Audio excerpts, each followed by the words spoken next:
একসময় কিন্তু কালাজ্বর আমাদের দেশে খুবই বেশি ছিল এবং বেশ কিছু এলাকা ছিল যেখানে কালাজ্বর প্রচুর দেখা যেত।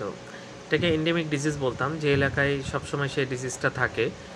ময়মনসিংহের দিকে ছিল, রাজশাহীর দিকে কিছু এলাকায় ছিল।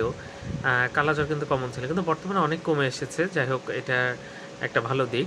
তো একটা জীবাণু যেটার নাম হচ্ছে লিশমিনিয়া ডোনোভ্যানি, সেটা কিন্তু এক ধরনের বেলে মাছি কামড়ালে সেই জীবাণুটা আমাদের শরীরে ঢুকেই কালাজ্বর তৈরি করে।